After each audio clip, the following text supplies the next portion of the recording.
lead us in, and then we'll go. Go ahead.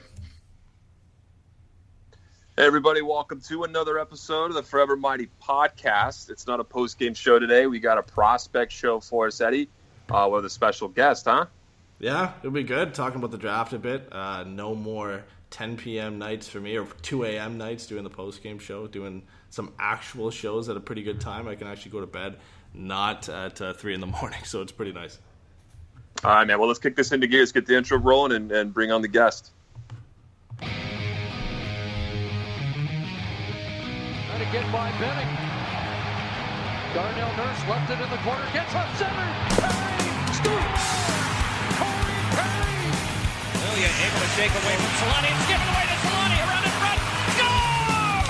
Teemu Solani with the steal. Perry in the face, 1-1.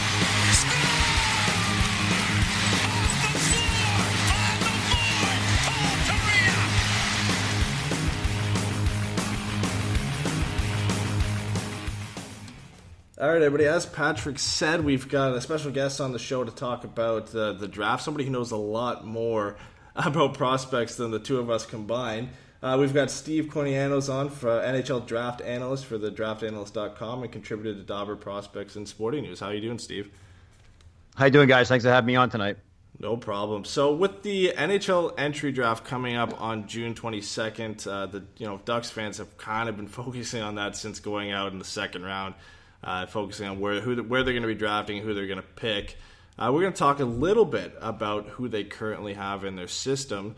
I know you might know, I mean, you've been covering the draft for a while and you've seen who the Ducks have picked. How do you feel about the Ducks' current pool of prospects with guys like Sam Steele, Max Jones, Josh Mahura? I think it's excellent, to be honest with you. The stuff that's going on at the NHL level. Well, listen, when you're trotting out Francois Beauchemin and Kevin Bieksa for a playoff game, you probably need to just address the fact that, hey, maybe we should start getting a little bit younger. The good news is that the Ducks have always drafted well, even if you go through for whatever reason, I guess they operate on a pretty tight budget, and they always make the most out of their drafts. They usually don't like trading picks.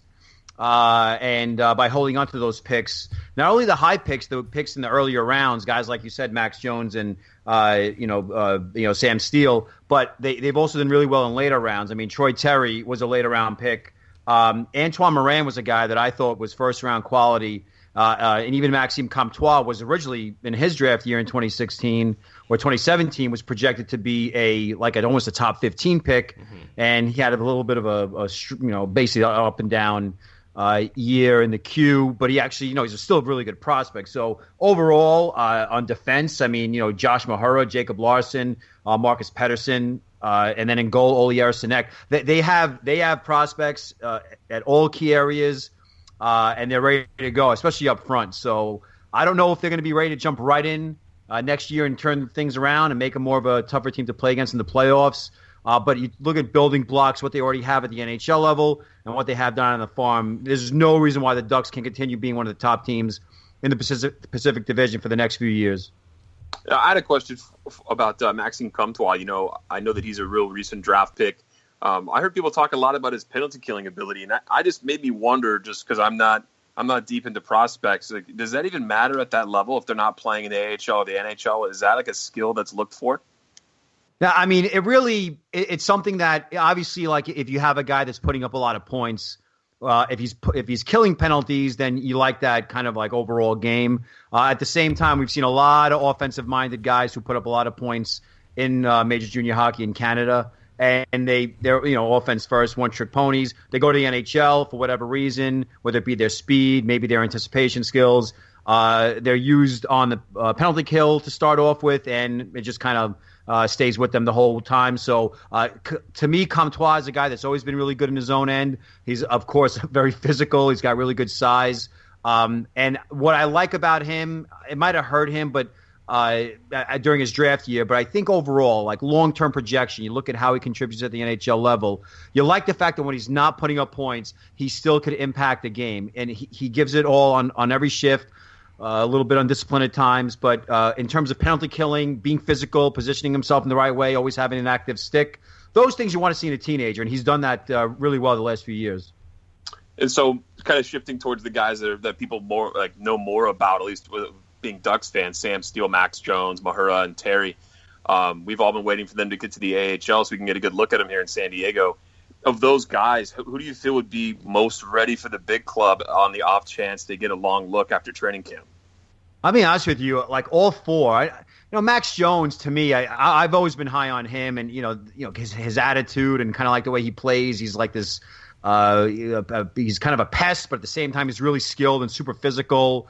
There are times where you might look at his face on the bench, and he might not look like he's taking the game that seriously, but when he's on the ice and he's locked in, he's unstoppable. So you look at the way that the league is trending with these young kids. They're cheap, they're fast, they're skilled. So I've been telling people for a while that in the NHL, 40 is the new 30, or 30 is the new 40. So, basically it's a young man's game. So it used to be we'd say, these kids, they got to mature a little bit in the AHL, give them a couple years. But, I mean, man, you look at it, Sam Girard in Colorado, Victor Mete in Montreal, Alex DeBrincat in Chicago. These are like smallish, undersized guys. So who had really good rookie years in the NHL last year. So you can't even say that, he's only 5'9", 180. He needs to put on some weight. You can't even say that anymore. So even a guy like Steele, who isn't the biggest guy in the world, he's more of a playmaking offensive type. There's no reason why he can't make the NHL out of camp next year. There's no reason why a quality defenseman, a two-way defenseman like Mahura can't make it. Like I said, Jones, maybe you got the whole maturity thing. Maybe he needs to be a little bit more serious on a consistent basis. Maybe that'll be the only thing holding him back. But overall, like you look at and Troy Terry, I mean, look, he played at the Olympics. The kid is, wise, well beyond his years. So I think if you look at all of them, if I had to pick one, I'd say Terry, because he does have that experience playing in college against older competition, playing in the Olympics against older competition. So, but still, I wouldn't be shocked if at least 3 out of the 4 make it out of camp next year, if that's the direction the Ducks want to go. I mean, and some of the discipline thing, when you talk about Max Jones, I figure him as like a bigger guy, and he's hurt people in his playing days so far. Maybe playing a bigger man's game would be beneficial to him, right? He won't always be looked at as kind of that guy. He'll get a chance to play against guys of his own size. Yeah, and also depends on what role he's used in. If the coach tells him, "Hey, Max, so we need some energy, go out there and start hitting people." He sometimes when he hits people, he really hits them. So, but when he's in a zone, and there are times where he is in that zone, and just ask Jacob Chikrin about that. He undressed him twice in about a week a couple of years ago. It was. He could really be an unstoppable force. And I had him ranked pretty high. I thought he was a top 15 pick, maybe even close to top 10. So once he gets to the league, you're in a locker room with a bunch of veterans. Obviously, it's a very good organization in terms of, history and the types of players that have been through that organization. What's demanded, the fan base is quite demanding because, they're used to winning. So I think little things like that, he's not going to be that guy maybe right off the bat. But then again, look at Matt Tkachuk. I mean, he went into a veteran situation, and he's kind of like a similar player in terms of being physical and agitating. So, yeah, who knows? But overall, I think he is physically mature, and he's ready to manage some people if that's what the coach wants him to do. Yeah, and that's one guy one thing we've always kind of been worried about with Max Jones, ever since the couple suspensions he's had, and even Bob Murray's come out and said that the discipline has been an issue for him. But we talked to him recently on our last show, and we asked him what he'd worked on most and trying to improve on this last season. We were kind of expecting a cliche answer, like, I worked on my offense, or I worked on being a little bit more physical, or worked on my off-ice stuff. But he actually said that he'd worked on being more disciplined, and that he was looking to take that out of his game. And I thought that was a great answer. I mean, that's what we're all hoping to hear, is that he's kind of taken that down a bit, because we'd seen a lot of borderline hits from him playing on the edge in the OHL, and he heard it from upper management with the Ducks to kind of tune that down, and it looks like he's taken that to heart and really, really focused on that. I mean, here's the way I look at it. You look at a guy like Comtois, you look at a guy like Jones, both very physical forwards, both extremely skilled and talented. I mean, I would tell them to tone it down, and but at the same time, if you want to, compete with the big boys, if you want to compete with the Kings and compete with the Sharks and compete with the Golden Knights, I mean, you want that intimidating presence. I mean, look at Tom Wilson with the Capitals. That guy's always told, hey, tone it down, and he doesn't. And if it's the league on his side, I don't know, but that it actually it's not being old school when you say that physical intimidation does play a big role. We saw Winnipeg do that to Minnesota in the opening round. Like, the defensemen were scared to go back and retrieve the puck from all the Winnipeg guys bearing down on them with the heavy forecheck. So I don't know. Yeah, I think, obviously you don't want to crush a guy to the head or, like spear him or something like that. But look, then again, Sidney Crosby spearing guys in the, down below and also, hacking guys offs, and he got away with it. So, but I agree. It's good that the organization let him know, but at the same time, I think once he gets to the NHL, both of them, both Comtois and Jones, once they get to the NHL and they get comfortable with themselves and it's going to be a nightmare for other teams to try to war game to stop them. Yeah, I mean, gone are the days where we had like 5, 6, 7 of those guys on the team, but you still need one of those guys. I mean, you brought up Tom Wilson. You still kind of need those types of players on the team to succeed. I mean, it's like a new age enforcer where, I mean, Tom Wilson is still a very good player. He's still a very good skater as well. And then you see Max Jones coming up, and the difference, I think, between him and a guy like Nick Ritchie, who the Ducks drafted 10th overall back in the day, which we all still don't really want to talk about, but he's got the speed and he's got the skill. That's the difference. He can play on the edge. Yes, he's physical, but he also brings this offensive side, and he's a fast skater, which you need. Yeah, absolutely. The thing about Jones too, you got to remember is that London. Well, I know he got moved, but London was a loaded team. Yeah. So he never really had the chance. He's the kind of player that I always felt like if he was on another OHL team by himself, and he was given the A or given a C and said, hey, like, this is your team, kind of a lead from the front kind of a situation, you'd see different numbers from him. I think you might even see a little bit different attitude, what he did on the ice. But being in London and playing with all those all-stars and it's a ridiculous lineup, Memorial Cup winning lineup, you could basically take chances. You could take risks and say, you know what, I don't have to score tonight. I could just go out and mash people because I know I got Mitch Marner and Christian Dvorak or Cliff Poo or Robert Thomas, or you just keep going down the list.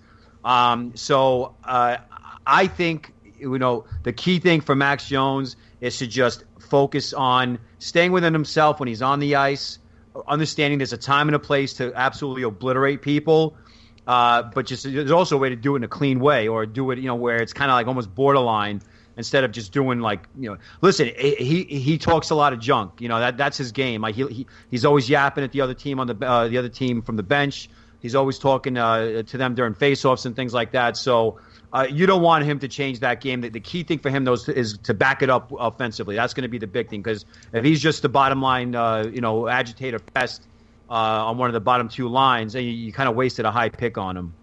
Yeah, for sure. And I mean, the guy they took after him in Sam Steele in that draft, 2016 is turning out to be an excellent draft for a lot of teams, especially through the first and second rounds. If you had to redraft 2016, where would you take Sam Steele? Do you think he's a top 15 guy if you're to redraft it based off what he's done so far? I mean, there are a couple of guys that I would definitely, and you look at, there were some picks made that year. You look at Trent Frederick to Boston, Logan Stanley to Winnipeg. Some of those, even Dante Fabro, and I like Dante Fabro, but I always felt that he's more of like an enabler type. He's a guy that you kind of need to augment a system, not build a system around him. And the thing about Steele, I was very high on him. I think he was a first round. I had him ranked in like the top 25. Is that he was a power play specialist, and I noticed that from the get-go, like how good he was in the power play. And some people might say, well, he's on the power play in major junior hockey. Anybody could put up points. But the thing about the power play is it's very important in the NHL. Like, you need guys. People always say, like, oh, well, all his points weren't 5-on-5. Or I get it, and 5-on-5 production does carry over to the next level. It's a good indicator. But yeah, I would say you got to put Steele somewhere in that top 15, top 20, considering, redrafting is kind of weird because, like, does he go to another team? What's that situation like? What if he has a run-in with a coach, or a teammate doesn't get along with? There's always a lot of stuff. So that's why I don't do the redraft thing too often. But if you look at guys that might have been stolen in a later portion of a round, you got to look at Steele, because I watched Regina during the entire Memorial Cup. He was one of the best players in the whole tournament, if not the best player with the puck. So I think that 2016 draft, like you said, is looking really good, and these kids are going to be pouring into the league next year. Whatever number made their debuts this year. You're going to see a lot more, not just first rounders. You're going to see a lot of kids